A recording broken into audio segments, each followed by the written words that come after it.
Crazy mother-in-law and father-in-law arrested after attempting to trespass on our land and being attacked by bees on the neighbor's property. I reside in a very rural place on a tiny ranch that has been in my family since my grandfather's day. We are around 15 minutes from the nearest little town. When I say small, I actually mean small. My wife and I met by happenstance around 6 years ago when I stopped in town to pick up some groceries. She gave off a tomboy feeling and had recently arrived in the region. She had recently finished school and discovered that she despised city life and wished to return to something more familiar. I will get to that later. I believe she noticed me come in with my pickup and some big equipment and came over to ask what kind of animals I had. She soon came to the point. She was looking for work. She had previous experience with cattle and was new to the region.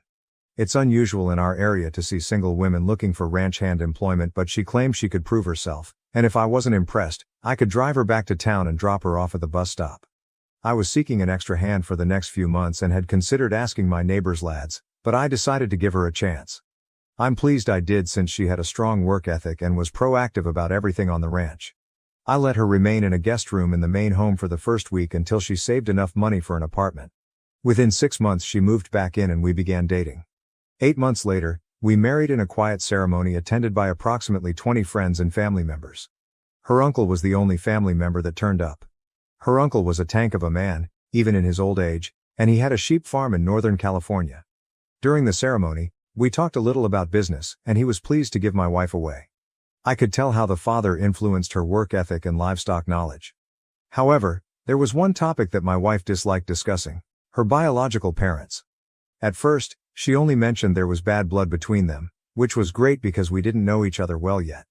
However, once we were engaged, I wanted to learn more about her family and what I was getting into. Her mother, the professor, worked at a college teaching a subject I would most likely never study. My wife portrayed her father, Phil, as a weak man who would do whatever the professor desired. Some of the details she told me about her mother's actions seemed ludicrous and borderline psychotic. For example, in middle school, the professor tried to obtain my wife a girlfriend by claiming she was a lesbian. Now, while my wife is a tomboy, she is not a lesbian. There was also a time when the professor desired to live a natural lifestyle, and begged Phil's brother to allow them to reside on his property. Within a week, the professor despised it and summoned them both back to the city. My wife, on the other hand, adored the farm and felt a connection to both it and her uncle. She left home at 16 and stayed with her uncle until she was 18. The professor repeatedly threatened to drag her back home, but never followed through.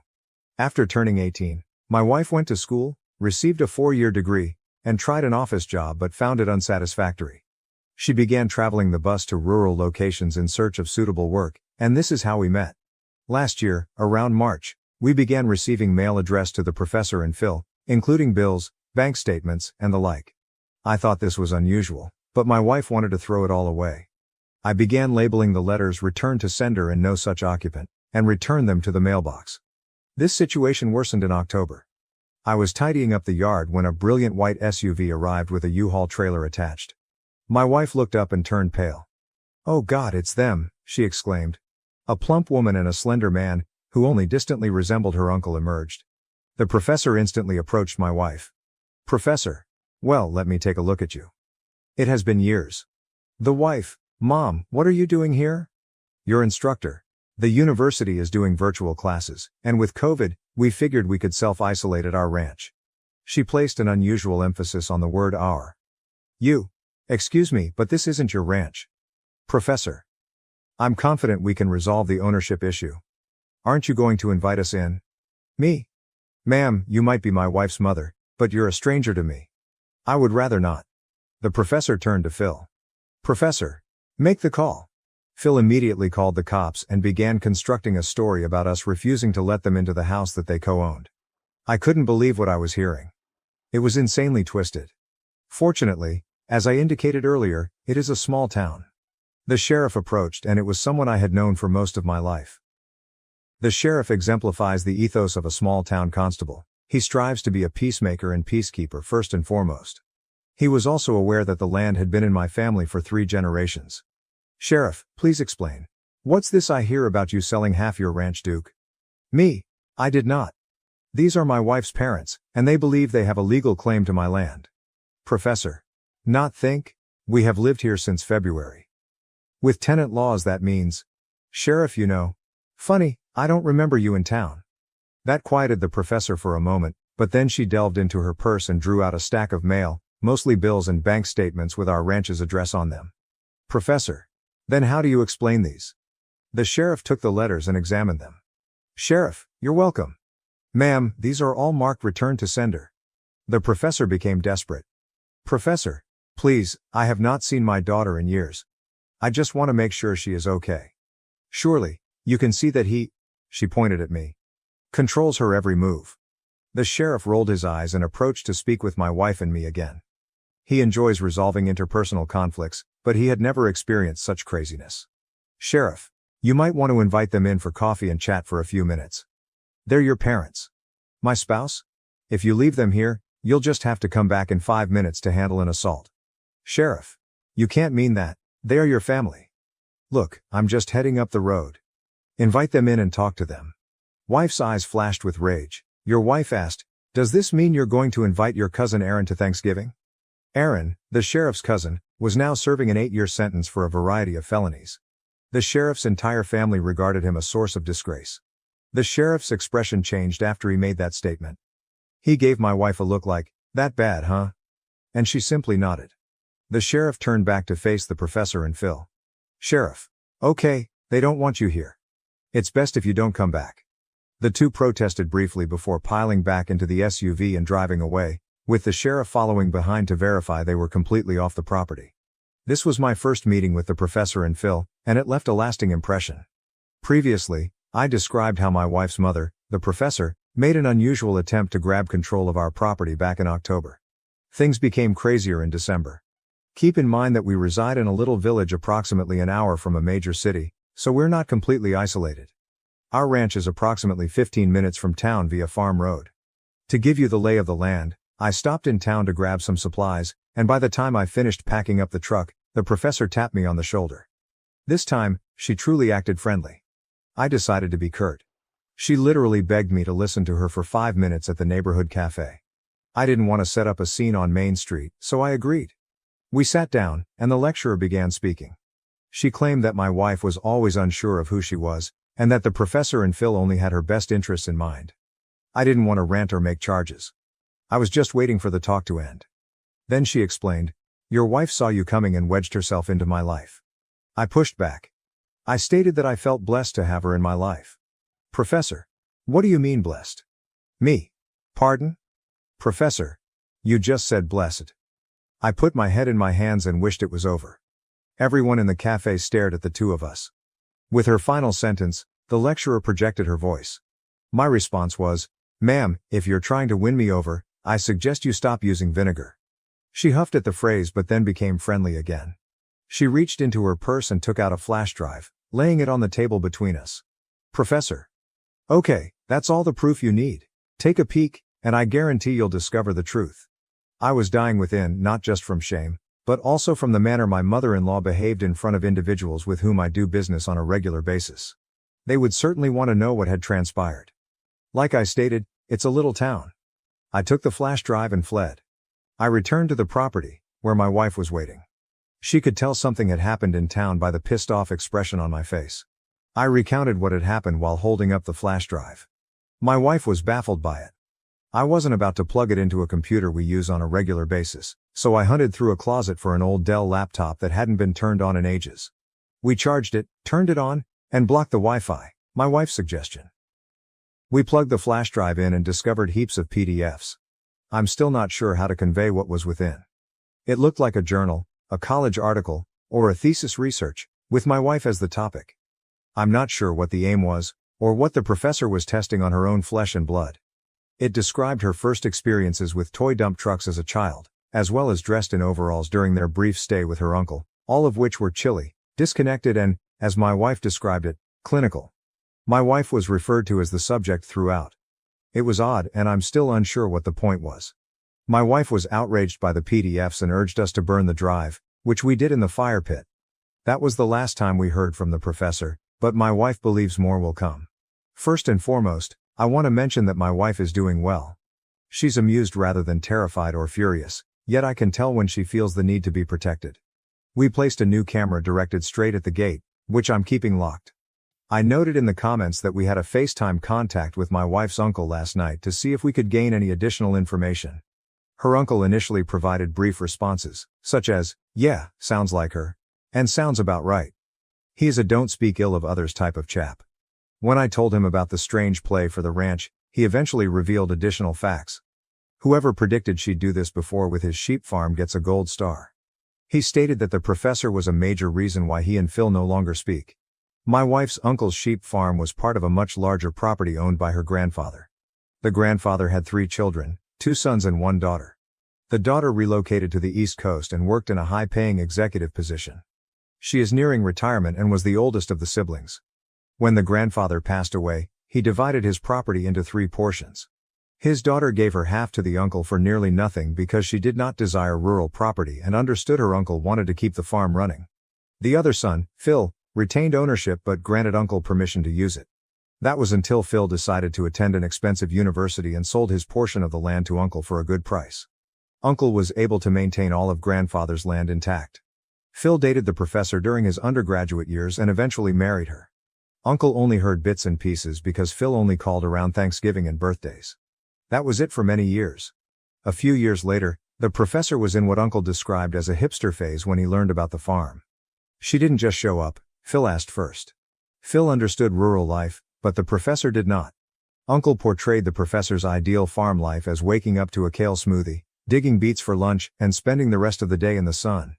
If you live on a farm or ranch, you know there are plenty of everyday duties. Uncle's farm was largely a sheep farm, but they also had a vegetable garden and a small orchard, which provided enough of work. Uncle went easy on the professor, assigning her only a few tasks such as pruning dead vines in the garden and airing the compost. She took it as an agony. She nearly devastated Uncle's tomato crop that year, forcing him to redo the compost every evening. But the way she grumbled, you'd think she was looking after the entire orchard and all the sheep. She disliked manual labor but was strangely drawn to the concept of a farm. In my experience, joy cannot exist without pain. My wife, on the other hand, took to it right away. She enjoyed checking fences, maintaining the flock, distributing feed and working in the vegetable garden. Uncle mentioned that they had a local butcher who came by on occasion to take a couple lambs, depending on price and demand. The butcher paid the professor a visit once when he was on the farm. The butcher was a black man, which Uncle didn't bother or care about, but the professor made a big deal of welcoming him by shaking his hand and spoke in a sing-song, high-pitched tone. Uncle thought this was weird, so he mentioned it to us. The professor desired the farm but did not want to work it. She wanted to own it on paper and have Uncle and her husband manage it. She even persuaded her husband to fight the sale he had made with Uncle a few years before, in order to gain partial ownership. Of course, this went nowhere. Uncle had to pay a lawyer, but the case never reached court. After that, Uncle and the rest of the family refused to speak with Phil. I was curious, so I asked Uncle why the professor yelled at me when I stated I was blessed to have my wife. He chuckled and added, "Really kicked that hornet's nest, huh?" Then he mentioned that the first night the professor stayed with Uncle, he and his wife cooked dinner. When they sat at the table, Uncle was about to say grace. My wife flushed when he mentioned this. Apparently, this is a humiliating memory for her. The lecturer exclaimed, "This family doesn't say grace." Uncle shrugged. He wanted to be flexible and told her she didn't have to participate if she didn't want to. She tried to push things even farther, demanding that as long as she was in that house, no one would say grace. Uncle stated that this was the first time he had been disrespectful to the professor, and that no guest would tell him what he could and could not do in his own home. I'm not sure why the lecturer believed that individuals in rural areas did not attend church. After hearing about the sheep farm, I will contact a lawyer. We'll see how it goes. I believe I mentioned it in a previous piece, but we live in a tiny town, and my wacky mother-in-law, the professor, has already caused a stir in only 2 appearances, one at our house and another in town. What I appreciate about small communities is that everyone feels like family and looks out for one another. What I detest about small communities is how quickly gossip spread. The sheriff from my initial post is completely on our side. Dan has done his best to explain to everybody who asks that it is not their business. The difficulty is between my wife and me. We attempted to be social in town before COVID. We attended church regularly and took part in potlucks. I hired my neighbor's boys to help out on the ranch numerous times over the summer. We enjoy being social. When the professor created a disturbance at the cafe in December, I could feel the town's attention on me. Nobody knows what happened but they want to. I can feel it. They are too polite to ask, yet not enough to avoid whispering. It's getting to us. The sheriff informed me that last week, the local pastor directly asked him what was going on with my wife and her mother. The sheriff stated that the pastor believed there should be an easy answer. Sheriff caught it in the bud. My wife's statements had a greater impact than we anticipated. The sheriff stated that unless we requested assistance, it was neither his nor the pastor's responsibility. He did remark to the pastor, and I recall how the sheriff put it to me, "They're part of your flock. She," referring to the professor, "is the wolf. Become an excellent shepherd." Despite this, I continue to receive strange looks whenever I am in town. Scenes like the one in December are unusual around here. Any advice? So it eventually occurred. The professor and Phil are in jail. The circumstances are also unusual, but we are relieved that a resolution has been reached. 2 nights ago, the sheriff called us in the middle of the day. My wife picked up, and after a few minutes of conversation, she began chuckling. She told me what the sheriff said. It appears the professor and Phil decided to try to sneak onto our property. Why? I can't predict this woman. The professor decided that instead of attempting to enter the ranch via the farm road, which we can see from our house, she and Phil would park a bit further away and enter our land via a neighbor's property. My neighbor to the east owns a small orchard and is a hobby beekeeper. He doesn't receive much honey each year, but what he does get he shares or sells at the farmer's market. The bees had just begun to pollinate the field chickweed here. The professor evidently stumbled upon his bee boxes, actually bumping into one. The bees start swarming her, and either she or Phil become enraged and kick one of the boxes over. My neighbor has a sensor perimeter around his bee boxes in case of bears, and it went off. He dashed to his bee boxes and saw 2 middle-aged people batting at bees and yelling. My neighbor phoned the authorities, and after about 20 minutes of attempting to burn and hose the bees down, he swiftly filed charges for the destruction of his bee box and trespassing. Apparently, there are additional charges for interrupting and ruining a farm's agricultural capabilities since his bees pollinate his orchard. They left. Both were apparently coated in stings and are currently in county jail. The sheriff stated that the professor is attempting to argue that the area where the bee boxes are located is a public easement and that she has legal access to it. For the time being, however, it is over. Everyone here breathes a great sigh of relief. Say my money was the best part of me, so I humiliated her. She trashed my house, and now I'm taking her to court. I am now 29 years old, with an MBA and a very lucrative position in my father's firm. I know this makes me sound like a snobbish affluent kid, but please hear me out. Growing up we weren't doing well. We battled a lot, and our family was deeply in debt. I was young at the time, so I don't remember every detail, but my father made a highly hazardous loan with our house as security, which was the only valuable asset we had because it was his grandfather's. That money was what let him launch his business, and despite a tough start, things improved.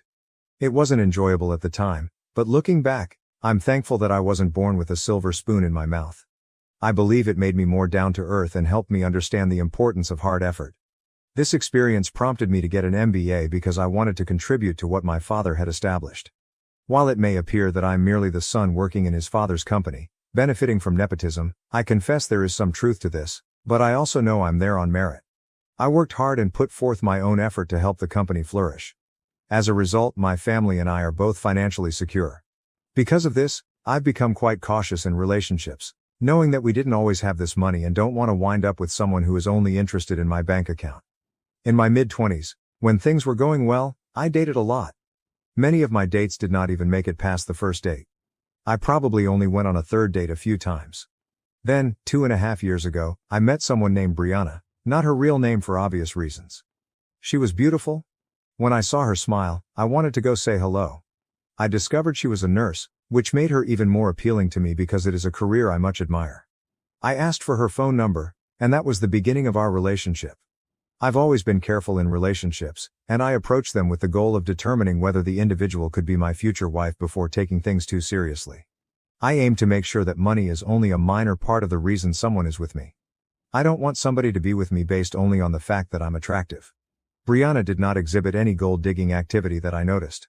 She was intelligent, witty, and brought everything I desired to the table. So 2 years after we met I proposed to her, and she accepted. Brianna is currently my fiancée, and she promised to spend the rest of her life with me, which made me very pleased. I'm about to get to the point of this narrative, but first, there was one important event that soured me. It is worth highlighting. Obviously, as we got closer, Brianna learned more about my family's financial situation. She knew my family was not impoverished and that we were doing well. A few months after the proposal, I mentioned the possibility of a prenuptial agreement.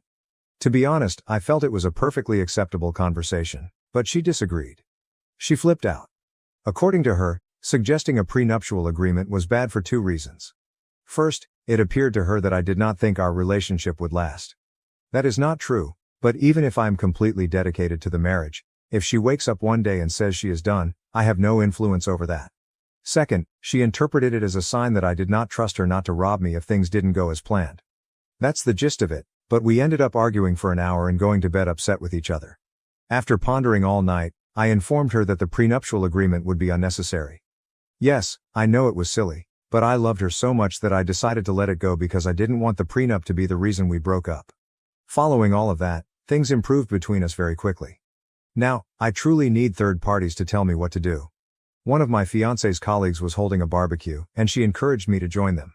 I decided it would be a wonderful opportunity for me to meet some of the people she worked with, as she referenced them constantly. When I arrived, everyone was friendly, and I had a terrific time. To be honest, I met several of the nurses that worked with her on most shifts. At one point, I was outdoors talking with a fellow about sports and investments. I knew she was inside conversing with her pals, and that was okay. When I realized I wanted to use the restroom, I returned to the house via the back door. I'm not sure how to describe it, but the back entrance led to a hallway that terminated in the living room. Standing at the rear door, you couldn't see anyone seated in the living room until you turned the corner. As I was headed to the bathroom, I heard my fiance's voice among others, and it was evident from the first sentence that I was the subject of talk. It began with them discussing how well I dress, which naturally led to how pricey my clothing is. Then my money showed up. The girls were chirping and smiling as they discussed how fortunate she was to have found someone with money. Then I heard my fiancé say something that hit me hard. He has a lot of money, and honestly, his money is the best part of him by far. This was followed by more giggling and laughter. She even said, he asked for a prenup. I said no, of course, I need to be able to pay out if things go south. More laughter followed. At that point, I walked back out of the house. I honestly did not need to use the restroom anymore. When we returned home, she recognized something was wrong with me, but I didn't tell her until she went to bed. This happened a few days ago and I'm not sure what to do. She's a wonderful person, and I adore her, but I'm having a struggle with myself about whether I should dismiss it as dumb girl talk that went too far, or if it's worth canceling everything we've planned for the wedding and kicking her out of the house. I honestly don't know what to do. My mind is telling me to stop things since this is exactly what I didn't want. Someone who values my money too highly. She was the perfect lady for me just a few days ago, and I hate how quickly things changed. My heart is asking me to talk about it, but I can't figure out why. I would appreciate any and all advice. Edit 1. Many people believe that I should not have compromised on the prenuptial agreement and should have stopped things right there. Many of you expressed it in overly harsh ways, but I have strong skin. If I had the chance again, I might not have done things differently, but I agree that I would give someone else the same counsel that many of you are giving me here. I should have remained firm on the prenup since, even if I decide to stay with her, the comment I overheard emphasizes how essential a prenup is to her. Edit 2. I'm inclined to agree with people who think I should terminate things now rather than take a chance with someone who has demonstrated that my money is his major concern. The only issue is, I believe the best case scenario is that we revisit the prenuptial agreement. I know it would protect me, but it wouldn't necessarily change her attitude toward my money. But isn't it natural for someone to appreciate that their partner has a nice income? Edit 3. Okay, I've had a lot of sense instilled in me. I will still bring up the prenup to see what she says, but I am ready to terminate things. I adore Brianna, therefore it's difficult for me to let her go. I want to know if I gave things a chance. Update. Here's the update that I know many of you have been waiting for. The story about my fiancé, who I overheard telling her friends that my money was the best part of me, has concluded, and I am overjoyed with how things turned out. The first thing I needed to do was speak with Brianna again about the prenup. I believe it was about a week after we returned from the cookout that I told her to sit down for a discussion. When I informed her we wanted to talk about the prenup again, she blew up, like she had the last time. It got even worse the second time around. She complained about how it showed I didn't trust her and wasn't rooting for the relationship to succeed. I attempted to explain that it was about defending my father's hard work. I own a substantial portion of his company, rather than protecting myself. But she wouldn't have it. She kept yelling, and I tried everything I could to persuade her of my point, but nothing worked. I asked her if she would marry me if the prenup was a requirement. She didn't ponder long before announcing that she would seriously examine our future together. At that time, I realized I couldn't win her over. I informed her that after the first time, I was willing to drop the prenup, so I asked her to guess why I was bringing it up again. She was obviously bewildered, so I promised her I'd help her figure it out. I asked her to recall a conversation she had with her nursing colleagues at a friend's cookout. It was all she said. "We talked about so many things, I don't know what you're talking about." I responded, "You don't recall smiling and joking with your pals, claiming that my money was the nicest part of me? You don't remember telling them you couldn't sign a prenup because you wouldn't get the cash if we divorced?" At that point, it was evident she remembered what I was saying because she began to quiver and appear incredibly anxious. I waited for her to affirm or reject what I had stated, but she did not respond.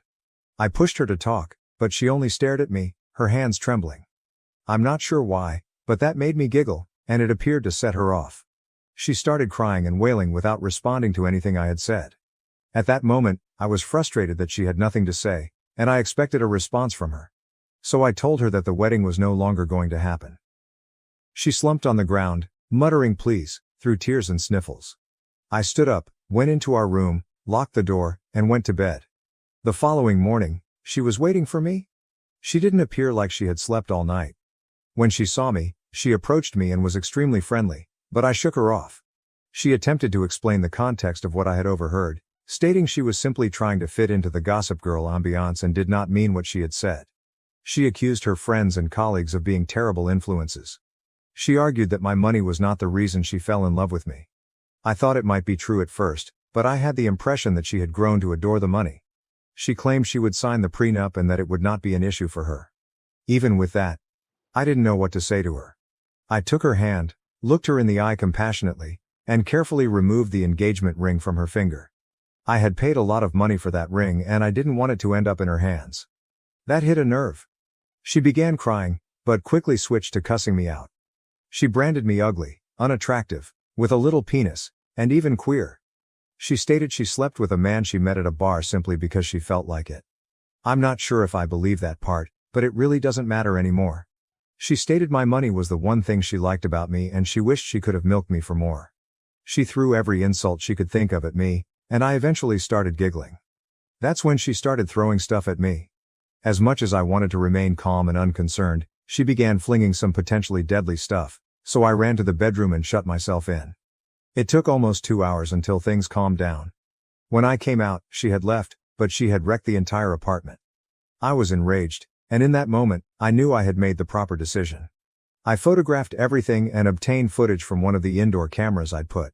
After that, I left the house and went to sleep in a hotel because it was complete pandemonium, and I had no idea where to begin with the cleanup. This is where I chose to have fun. I visited her Facebook and Instagram profiles, where she had announced our engagement. I composed a message. "I'm sorry to inform you that the wedding has been cancelled, and I am no longer engaged to Brianna." She acknowledged being with me solely for the money, and when I challenged her about it, she lost her mind and wrecked my house. "If you have any queries, please ask her." I replied to each and every comment. She despises looking awful in front of others, so this aspect was very enjoyable. I then created my own post, displaying the devastation she had wreaked, as well as brief bits from video of her trashing the house during her tantrum. I tagged her relatives and friends as well as the hospital where she works. The last one was just for fun, and it felt wonderful knowing that some rumors about her would circulate among her colleagues. Her parents called me several times, but I didn't answer. It's unfortunate that I have to cut ties with them because they were such kind people, but that's the way it is. She contacted me dozens of times after I had done all of this, and when I answered, she was crying and threatening to kill me for wrecking her life. I don't believe anything I did was permanent, so she was simply being dramatic. She raged about how I humiliated her with the brief bits I shared, and how people now refer to her as Brianna of Tarth behind her back since she acted so aggressively in that video. That part made me laugh so hard. She was crying because everyone was now looking at her differently.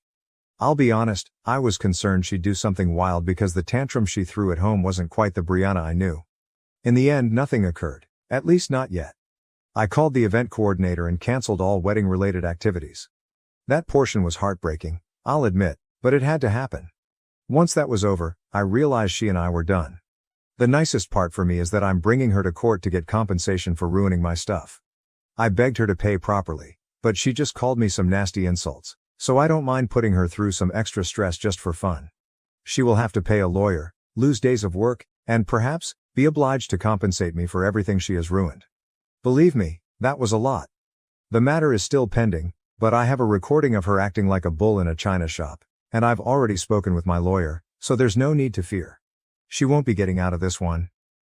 There's still a little sadness in my heart because something I had high hopes for didn't work out, but I'm glad I discovered how she truly saw me sooner rather than later. I'd rather be in pain right now than in much worse pain later. Anyway, a huge thank you to everyone who helped me out, especially with my prior post. I will read all of your comments here, so please let me know what you think of how I responded to her.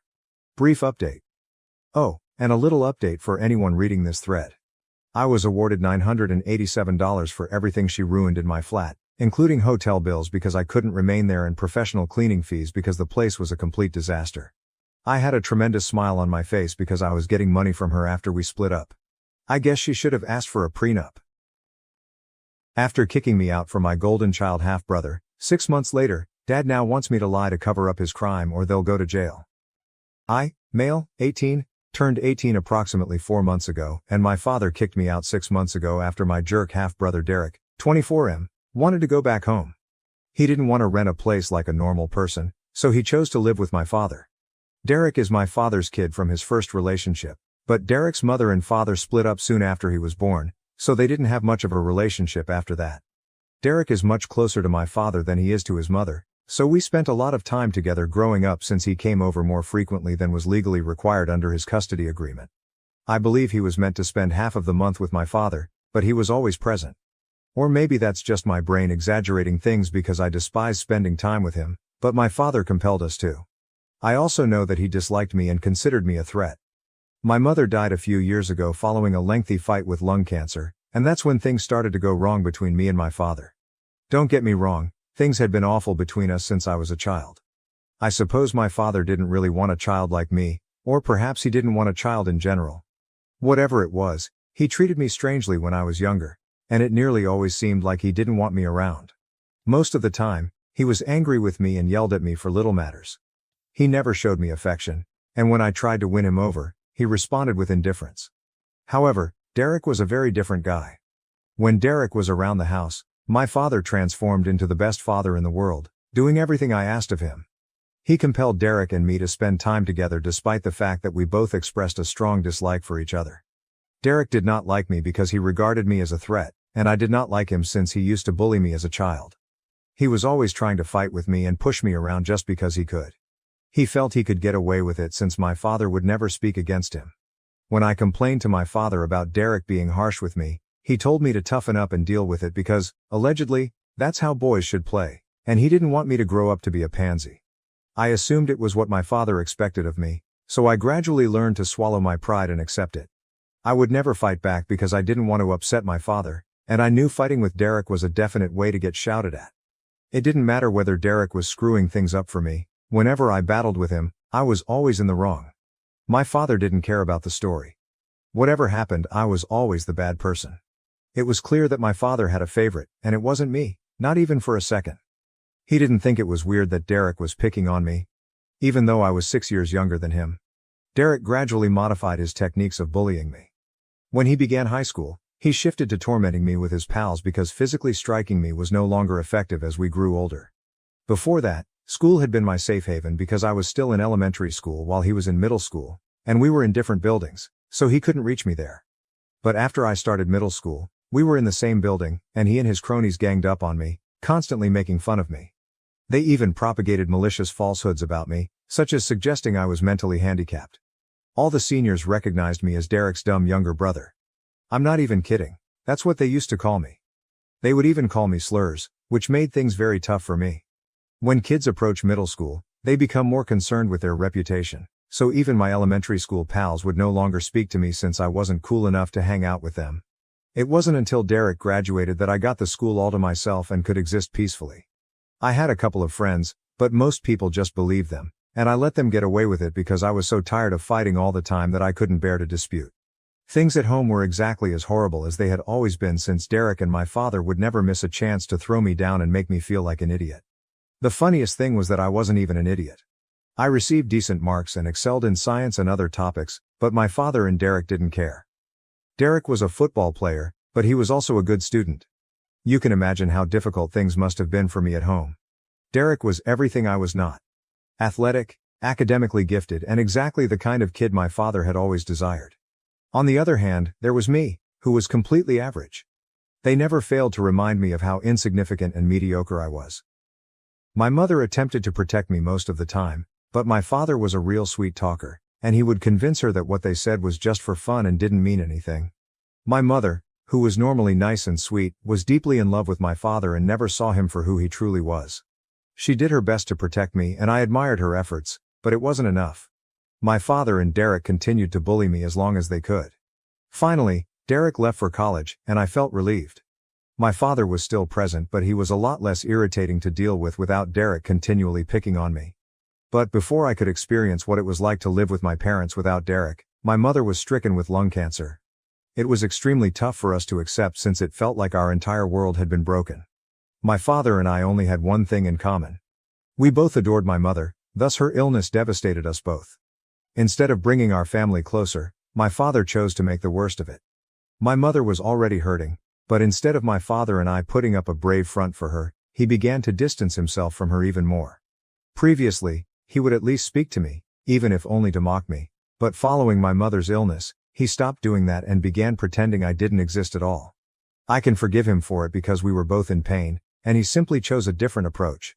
I would have preferred that my mother's dilemma brought us closer together, but that was plainly not to be. Even if it was meant to be, my father was the type of person who would make it impossible because, for some reason, he despised me and couldn't tolerate the thought of me being happy. My mother's illness worsened over time, and my father's temper began to affect me. He would either not speak to me at all and utterly ignore me, or he would be really hostile to me. He almost made me weep several times because he was so disrespectful. I attempted to keep the peace in the family by not responding to my father, since I knew it would only give him more reasons to berate and pick on me. When my mother was unwell, Derek would take it easy on me when he returned home from college, which I enjoyed. He wasn't polite to me, but at least he was human, which was all I could ask for. Things were horrible when my mother was still alive, but once she died, I went from frying pan to fire. Things were very quiet around the house for the first few months after my mother passed away. That meant I'd do all of the labor while my father stayed unresponsive. He was functional, he went to work, came home and ate dinner, but nothing else.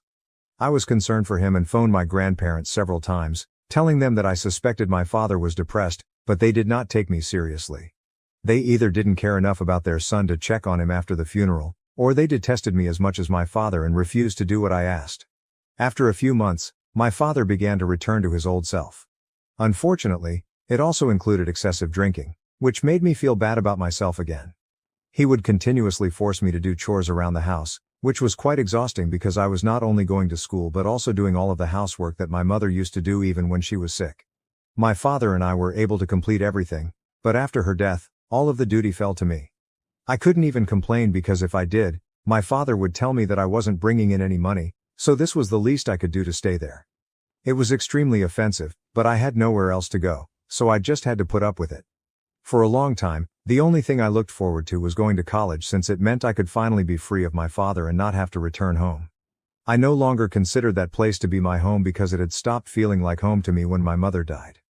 I could have moved out and started living with my mother's parents when she died, but they lived a long distance away, and I still had a year of school remaining, so that was not an option. Then a few months ago, when my father learned that his golden kid Derek would be returning home, he kicked me out. I ended up moving in with my grandparents. Derek had moved out for college a few years ago and has not returned to live with us since. After graduation, he found work and opted to stay where he was because his partner wanted to start a life away from home. Derek only came back for the holidays on occasion. He married his fiancée around 2 years ago since she was pregnant. They had just graduated and it felt like the perfect time to get married. Surprisingly, I got invited to the wedding. Derek didn't torture me for one day. My mother was also present, despite her health, and while Derek wasn't close to her, he couldn't deny that everyone liked her. Derek wasn't very close to his own mother because she was a lousy parent. Derek's mother was already in her 4th marriage at the time of his wedding, and it appeared that her major purpose in life was to be wealthy. She worked and made her own money, but it came at the expense of her connection with her kid. I suppose that explains why Derek was so attached to our father. He only had one parent who actually cared about him, and he didn't want to share that parent with me. Anyway, Derek married and had a child shortly afterwards. They had been living peacefully for the previous 2 years, but 6 months ago, for some reason, they decided to return. My father notified me about it 2 weeks before Derek was meant to arrive home. He was arrogant about it and sat me down one day to tell me I needed to find a place to live since Derek was returning. I had to give up my room. We had 3 bedrooms, so I questioned why they couldn't take the guest room. My father informed me that Derek and his wife would be living in the guest room and using my room as a nursery. It was allegedly important that I leave the house because I was about to turn 18 and become an adult. My father's insistence that I leave simply because Derek was relocating back with his family seemed unnecessary and selfish to me. I tried to argue with him, but there was no point. He had already made his decision. He gave me 2 weeks to leave, and if I didn't, he said he'd contact the cops. I'm sure there was a legal way to challenge this, but I hadn't considered it at the time. I was terrified since I didn't trust my father and knew he was perfectly capable of kicking me out without warning. I scrambled to find a place and eventually decided to move in with my grandparents. I had resisted doing so because they lived so far away and I still needed to finish school, but I had no other choice. There were only a few weeks left in high school, so I was willing to take the chance. I moved out after a few days because I did not want to be present when Derek returned home with his wife and child. My father didn't seem to care when I moved out, and he didn't even say goodbye to me on the day I packed and left with the movers. My grandparents had come all the way to pick me up in their vehicle, and they were about to get into my father, but I told them it wasn't worth the hassle. It has been 6 months since that day, and I'm still living with my grandparents. I haven't spoken to my father since he kicked me out, and I had no intention of doing so again. I was meant to start college in a few weeks, and everything was already set up. I had absolutely no reason to speak with my father or Derek again. Unfortunately, they were the ones who had to contact me since something had happened, and they needed me to help them out. They paid me a visit a few days ago, which astonished me because I didn't expect them to contact me at all. Still, my grandparents let them in, and I decided to talk to them because they sounded desperate. I discovered that Derek had returned with his family because he had lost his job and was struggling to pay his rent, so he took the difficult decision to return. His wife was fine with it because she preferred to be a stay-at-home mother and did not want to work till their child was older, so this was their best option. When they returned, they anticipated to find work quickly, but that was not the case because none of the nearby businesses were hiring, and persons with Derek's skill set were extremely prevalent. He wasn't a spectacular candidate, either. My father somehow managed to secure him a position at the company where he worked. Neither of them were happy about it because it paid less than Derek's previous salary, but it was all they had, so they had to make the best of it. Derek had been stealing from the company for several months until it was discovered a few weeks ago. My father and Derek were both in trouble because their bosses suspected they were working together and threatened to sue them if they did not return the money immediately. The only reason they hadn't been sued yet was because it was a family business and the CEO was a close friend of my mother's. He hadn't filed a case against them for embezzlement yet because he respected her, but he wasn't going to wait long. My father and Derek asked me to help them. They asked me to say that they required the money for my college fund and had been stealing for the purpose rather than personal gain. My father hoped that this would persuade the CEO to be patient with them and give them more time to return the money. They knew they'd still be fired, but at least they wouldn't go to prison. They were counting on me to assist them and build the ideal picture of the poor, innocent victim. I could not believe they had the arrogance to ask for this after how they had treated me my entire life. I answered no almost instantly, without even thinking about it, because their plan was stupid, and I didn't want to be a part of that.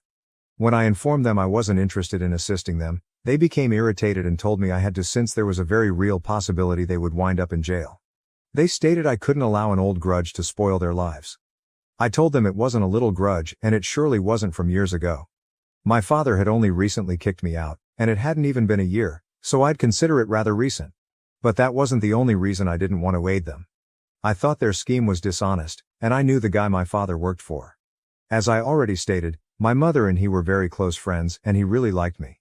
He and my mother had grown up together, and I used to address him as uncle whenever he was over.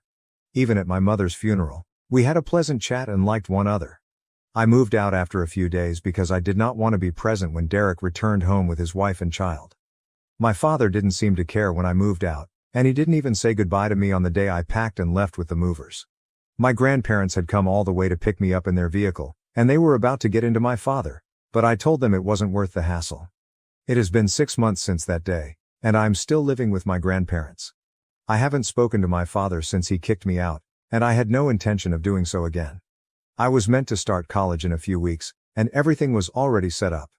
I had absolutely no reason to speak with my father or Derek again. Unfortunately, they were the ones who had to contact me since something had happened, and they needed me to help them out. They paid me a visit a few days ago, which astonished me because I didn't expect them to contact me at all. Still, my grandparents let them in, and I decided to talk to them because they sounded desperate. I discovered that Derek had returned with his family because he had lost his job and was struggling to pay his rent, so he made the difficult decision to return. His wife was fine with it because she preferred to be a stay-at-home mother and did not want to work till their child was older, so this was their best option. When they returned, they anticipated finding work quickly, but that was not the case because none of the nearby businesses were hiring. And persons with Derek's skill set were extremely prevalent. He wasn't a spectacular candidate either. My father somehow managed to secure him a position at the company where he worked. Neither of them were happy about it because it paid less than Derek's previous salary, but it was all they had, so they had to make the best of it. Derek had been stealing from the company for several months until it was discovered a few weeks ago. My father and Derek were both in trouble because their bosses suspected they were working together and threatened to sue them if they did not return the money immediately. The only reason they hadn't been sued yet was because it was a family business and the CEO was a close friend of my mother's. He hadn't filed a case against them for embezzlement yet because he respected her, but he wasn't going to wait long. My father and Derek asked me to help them. They asked me to say that they required the money for my college fund and had been stealing for that purpose rather than personal gain. My father hoped that this would persuade the CEO to be patient with them and give them more time to return the money. They knew they'd still be fired, but at least they wouldn't go to prison. They were counting on me to assist them and build the ideal picture of the poor innocent victim. I could not believe they had the arrogance to ask for this after how they had treated me my entire life. I answered no almost instantly, without even thinking about it, because their plan was stupid, and I didn't want to be a part of that. When I informed them I wasn't interested in assisting them, they became irritated and told me I had to since there was a very real possibility they would wind up in jail. They stated I couldn't allow an old grudge spoil their lives. I told them it wasn't a little grudge, and it surely wasn't from years ago. My father had only recently kicked me out, and it hadn't even been a year, so I'd consider it rather recent. But that wasn't the only reason I didn't want to aid them. I thought their scheme was dishonest, and I knew the guy my father worked for. As I already stated, my mother and he were very close friends and he really liked me. He and my mother had grown up together, and I used to address him as uncle, whenever he was over. Even at my mother's funeral, we had a pleasant chat and liked one another. My mother had actually told him to give my father a job at his company when he was struggling, but instead of being grateful, Derek had tried to make a joke of these people, and now my father was attempting to cover it all up by using me as a shield. I thought that was quite low, and I couldn't in good conscience be a part of it. So I informed them that it would be in their best interest to simply pay off whatever amount they had stolen rather than try to cover it up with more lies since I was not going to side with them. They might land up in jail if they tried to deceive him again. In truth, they should have been pleased that they were given the opportunity to repay the money and avoid a lawsuit, which they would almost certainly lose. That would jeopardize their future since they would undoubtedly go to jail. They had no idea how simple things were for them right now, or how complicated things would become if they carried out their mad plan. I tried to explain it to them, but my father became enraged and refused to listen to my speech. If I wanted to help them, I would support their strategy rather than give them useless advice. So I informed him I was not going to be a part of this, and to my astonishment my father began crying. I'd never seen anything like this before, and it made me very uneasy. He informed me that he had been banking on me because, at the end of the day, I was his son, and that no matter what had happened in the past, he would have supported me if I had been in a similar situation. He stated he expected the same from me because this was such a big matter, and he didn't want to go to prison. Derek felt the same way and urged me to help them since he knew I was popular among my mother's friends and was the only one who could help them. My mother would have made things much easier, but now that she was gone, I was the next best person to deal with it, and they relied on me. It was difficult, but I still had to decline them. I pushed them to come clean and pay back the money they owed. They were enraged and claimed that the only reason I was screwing them over was because they used to tease me when I was younger, and they were dissatisfied with how I handled things today. They departed after that, but I'm still thinking about it and the guilt is eating at me. I keep picturing them in jail, and it just doesn't seem right. At the same time, I do not want to be a part of something unlawful or immoral. It would be an insult to my mother since I would be using her friendship to manipulate a very close friend of hers. I'm terribly torn about what I should do, and time is of the key because my dad and Derek don't have forever to pay off their debt. So am I a jerk for refusing to lie and cover up for my father and half-brother, who have bullied me my whole life? Update 1. I've made a decision, and I believe I'll keep not assisting them out. Not only is it immoral and unethical, but it is also unlawful. And I refuse to be a part of it. If my father and Derek want to stay out of jail, they will have to handle this themselves. It's not like they're in mortal peril. They've been offered the opportunity to make things right, repay the money Derek stole, and get out of this without jeopardizing their image. They can choose to return all of the money and handle this themselves, so I have no cause to feel guilty. The majority of the comments here urge that I keep out of this, not just because my father and Derek were terrible people, but also because what they were doing was horrific, and I wouldn't be able to carry it on my conscience and move on as they would. We're clearly not made of the same stuff, and I wouldn't want to do something like this, which is why I've decided to keep out of it.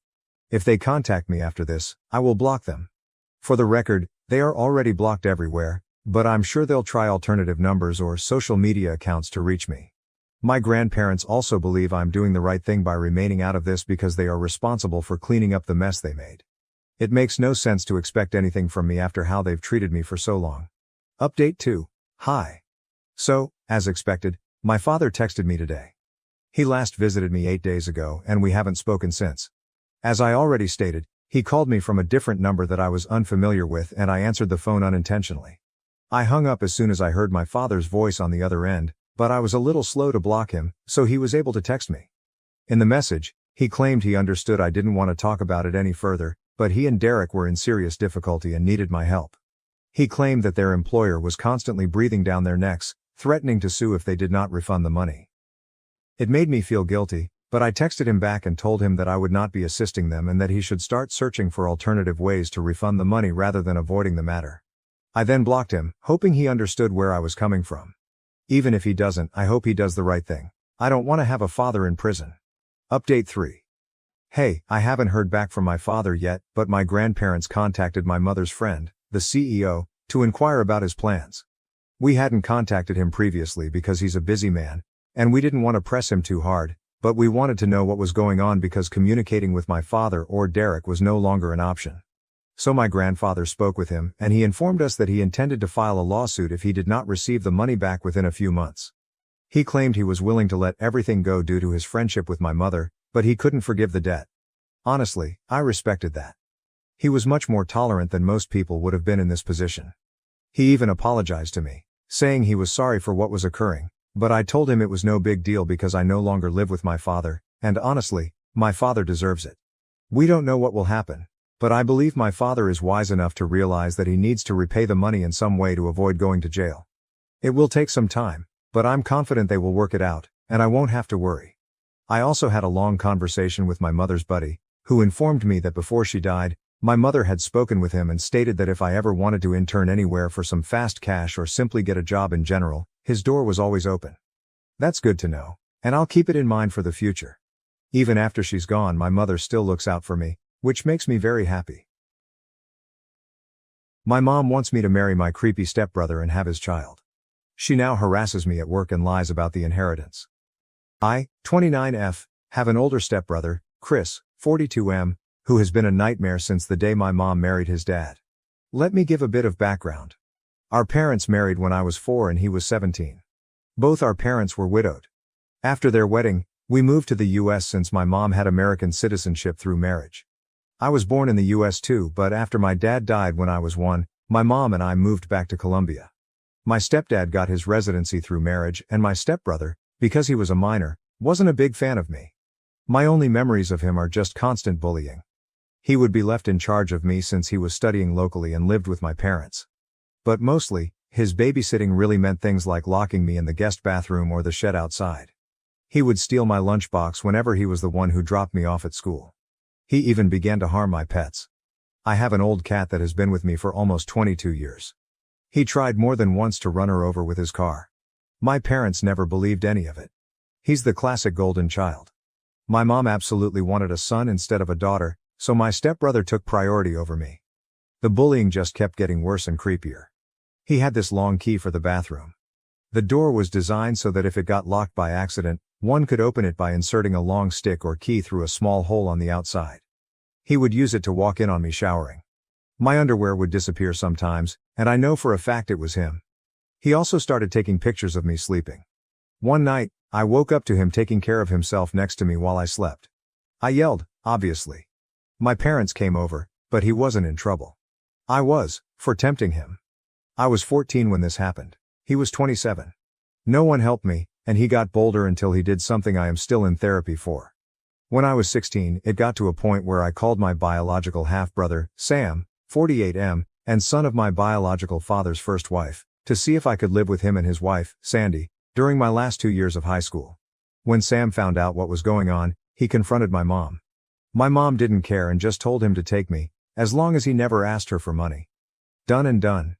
My brother and his wife became my legal guardians and took me in with my cat and the old family dog since I didn't trust leaving any living creature with Chris around. My parents never checked on me. My extended family from my father's side knew what happened and immediately got together to ensure I could finish school well and go to college.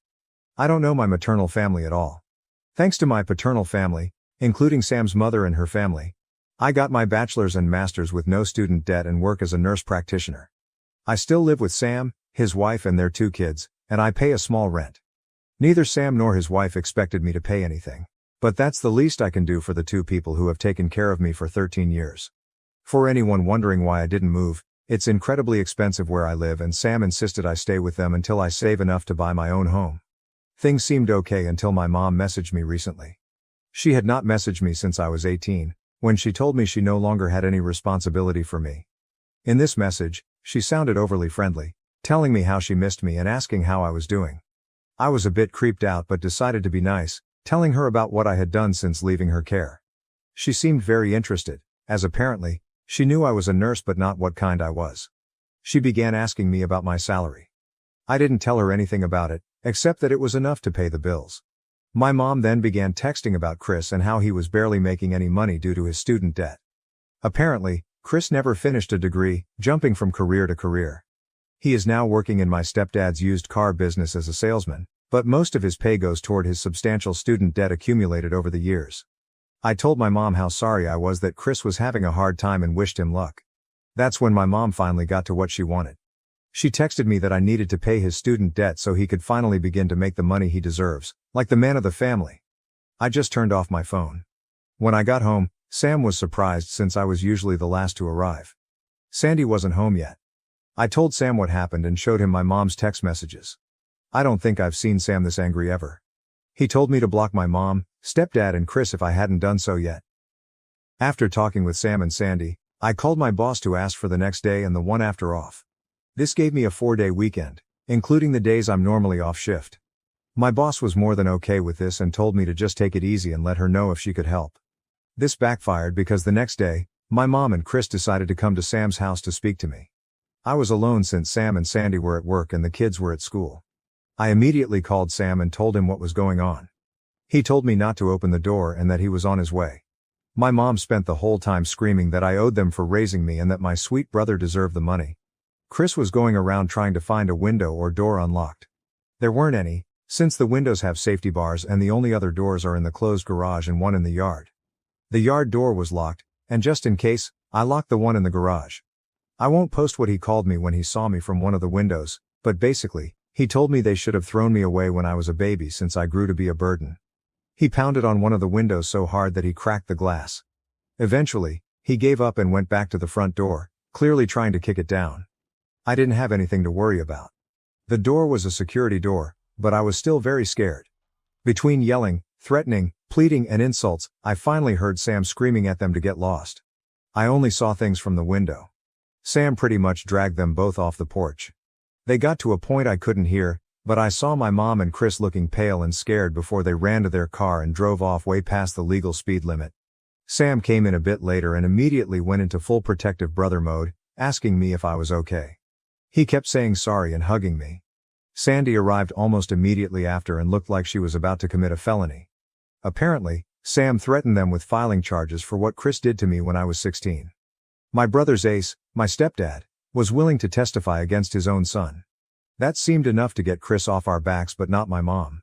Since then, it's been 3 days, And my mom has sent texts, called non-stop from various numbers, and rallied a group of people who are supposedly my maternal family to harass me for money.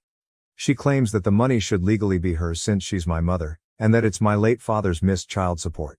Sam is helping me find a lawyer to get a restraining order on my mom, and I plan to take my stepdad's offer to testify by pressing charges against Chris. I can't say I can forgive him for not stopping his son, but I appreciate that he's at least trying. I don't know the details, but Chris did something to a relative of his dad, and since then, they had a really bad fallout. I took my boss's offer and will be on vacation for a few more days. But here it is. My vacation days are getting eaten up and my therapist might need a therapist after this. Thankfully, my dark sense of humor and supportive paternal family are keeping me somewhat sane. Update. I didn't think I would be making an update so soon, but my mother is unrelenting. To the people who were so kind and gave me advice earlier, thank you so much. It really helps to have people show kindness in difficult days. I followed the advice to freeze my credit and will be getting a new phone for personal use. I'll have to keep my old phone for work for a little while. Now, to update on the situation, we are going through with pressing charges and might pursue a civil lawsuit for 2 years of child support my mother owes. We are not sure yet of our chances, but my brother wants to go scorched earth. As for my mother, she began a new campaign. She's been posting false accusations about me, accusing my stepbrother Chris of sexual assault. She's also been accusing me of being a temptress who tried for years to sleep with my brother.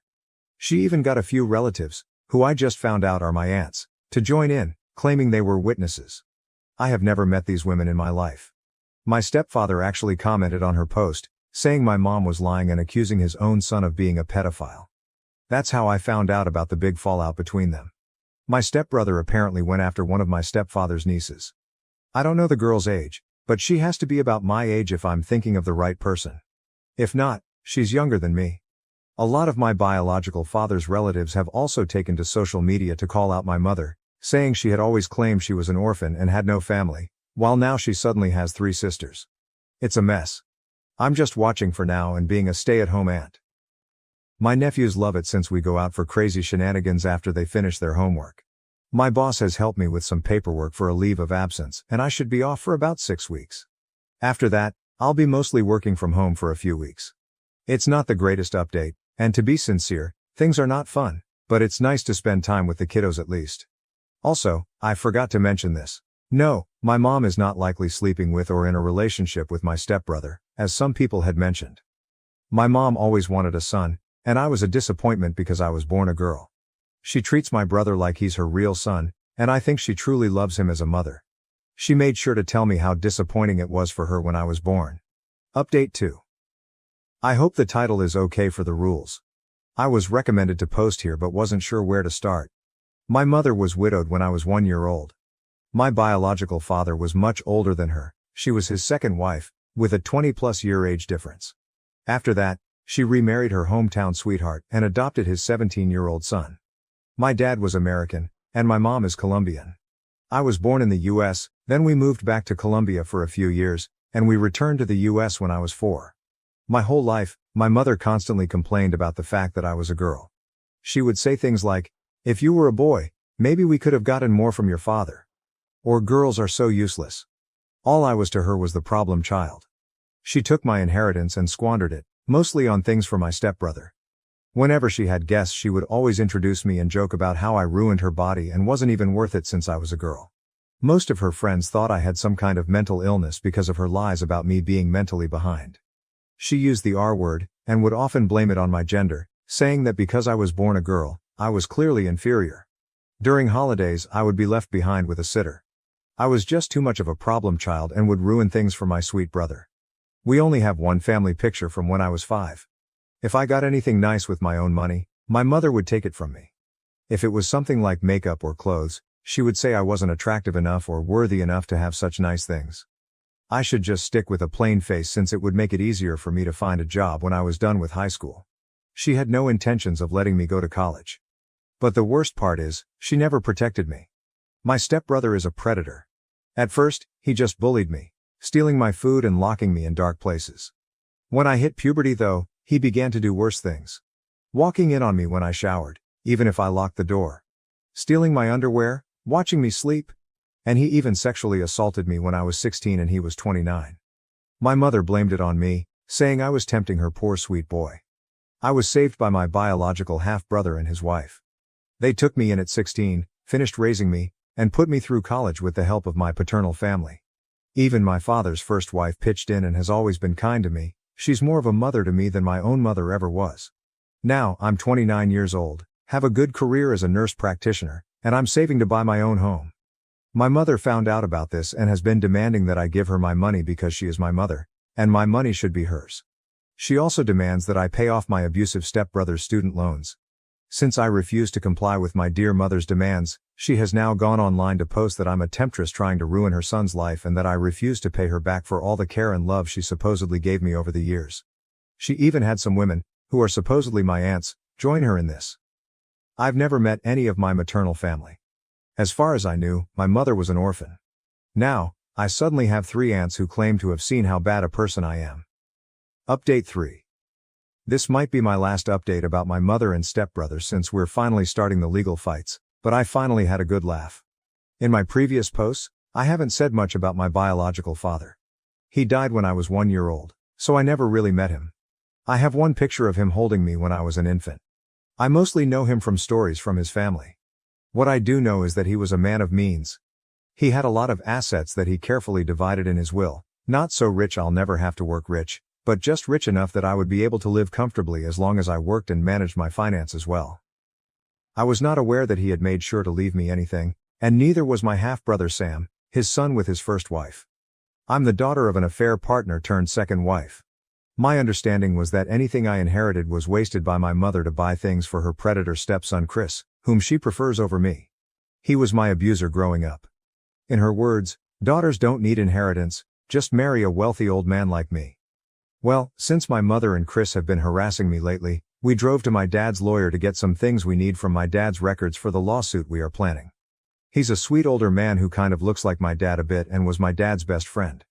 When we met, he received me with a hug and told me how happy he was to finally meet me. His wife was there too, and she also gave me a big hug and told me we needed to have dinner at their place.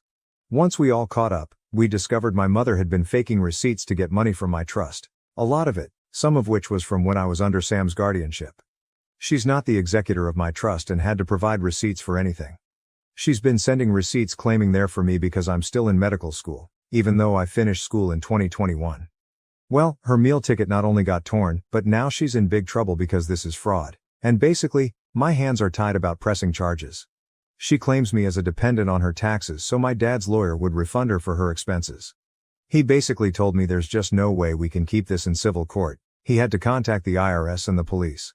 It doesn't help that she's been using my social security number for some things she shouldn't. Thank you to the people who advised me to freeze my credit. You guys saved me for sure. I probably won't be able to post for quite a while since I'm going to be incredibly busy. I'm just mentally exhausted from how much has happened. I wouldn't have done anything about my mom using my trust if she had left me alone. I wouldn't even know about it because the trust is set for me to take over with proof of marriage or graduation from college. Since I didn't know about it, I never sent the required paperwork to take control.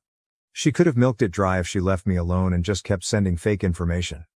I'm in the process of getting what's left of my trust. There's quite a bit in it and it should be enough for me to get a house or condo if I mix it with my savings and still have some left over to invest or do other things safely. I might wait for a while to buy anything though. I don't know how safe it would be since my mom still has my social security number. Update 4. Hey Reddit, this is more of a personal rant than a full-on update. Things are only starting on the legal side of things, so no real update or information I'm allowed to share. This is more on the personal side of things since I just came home from having my mother harass me in a bar. It was not fun. Short background. My mother is a greedy liar who let her stepson Chris, who's 13 years older than me, abuse me since I was a small child. First, it was physical abuse, then sexual abuse started when I was 14 until I was 16. Now she wants me to clear a student debt, and she has been mooching off my biological father's inheritance. As for last night, well, I decided to go out with some girlfriends for a girls' night. My half-brother Sam and his wife Sandy have been pushing me to go out for a while. We went to a local bar. I mostly stuck to the stools by the bar as I'm a massive introvert, but I like seeing my friends having fun. So I was simply drinking and talking to the bartender in passing. Well, my good mood was ruined when I noticed my mother, thankfully alone, walk towards me. The moment she saw me, she pretty much launched herself to hug me and began crying, saying how much she had missed me and how different I looked. I was trying really hard to get away from her, but she began causing a scene. She started begging for us to reconcile, saying that she was sorry I took my stepbrother's affection the wrong way, that they both love me and want me to live with them. She was loud, and people were looking at me. Some even looked sorry for her, and I had people encouraging me to hug my mom back. It was embarrassing and just so wrong. I just exploded and told her to leave me alone and walked out. That was even worse because she kept following me, with 2 or 3 randoms calling me a terrible daughter. She just kept swearing that Chris truly cares for me and wants us to be a family again. She even said that he found me so beautiful that he couldn't help himself when he sexually assaulted me. She said, when he made love to you. As if it was something consensual. I was a minor when he attacked me. He was almost 30. I just started crying and screaming at her to go away and leave me alone. Thankfully, one of my more sober friends called Sam, and he came over very fast. He scared away my mom and took me home. I'm now 100% sure I don't want to go out again. For people wondering why I never called the cops, I called the cops since I was 11 to report the abuse. I reported at 16 what he did to me. They took his side. I don't trust them. I truly believe cops don't care about sexual assault victims. I'm just writing this to get it out of my system. My therapist is unavailable, so Reddit is the next best thing. Update 5.